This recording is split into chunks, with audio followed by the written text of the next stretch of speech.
ఒకసారి మనం విజువల్స్లో కూడా చూడొచ్చు, వెహికల్స్ అన్నీ కూడా ఇక్కడికి చేరుకొని మళ్ళీ తిరిగి వేరే దారి గుండా వెళ్తున్నటువంటి పరిస్థితులను కూడా మనం చూడవచ్చు. చాలా పెద్ద ఎత్తున కూడా ఇప్పటికే మరి ప్రజలంతా కూడా ప్రభుత్వం మీద చాలా వరకు కూడా వ్యతిరేకత పెరుగుతూ ఉంది ప్రజల్లో.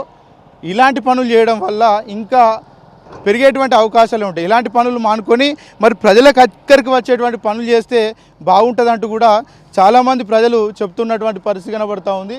ఏదైతే ఒకసారి చూడొచ్చు, మళ్ళీ అదంతా ఏదైతే మరి వీళ్ళంతా అవ్వీరో దాన్ని పూడ్చే ప్రయత్నం చేస్తూ ఉన్నారు.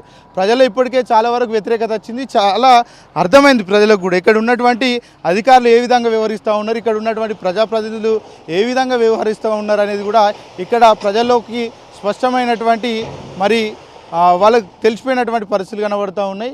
ఇక్కడ ఉన్నటువంటి అధికారులంతా కూడా ప్రజాప్రతినిధుల కనుసన్నాలోనే పనిచేస్తున్నారంటూ కూడా వాదన వినిపిస్తూ ఉంది. ఈ రోడ్డు చూడవచ్చు ఒకసారి, పెద్ద ఎత్తున కూడా అంటే చాలా పెద్ద ఎత్తున కూడా తవ్వకాలు చేసినట్టు కూడా కనబడుతూ ఉంది. చాలామంది ఇప్పటికే బీఆర్ఎస్ పార్టీకి సంబంధించినటువంటి నేతలు ఇక్కడ ఉన్నటువంటి అధికారులతో మరి మాట్లాడి ఖచ్చితంగా ఇదంతా కూడా కూడ్పి మాకు సునాయాసంగా చేరుకునేటువంటి ప్రయత్నం మీరు చేయాలా, ఇట్లా అడ్డుకోవడం ఏమాత్రం కూడా సరైనటువంటి పద్ధతి కాదంటూ కూడా మరి బీఆర్ఎస్ నేతలు అధికారుల మీద ఫైర్ అయినటువంటి పరిస్థితి కూడా జరిగింది.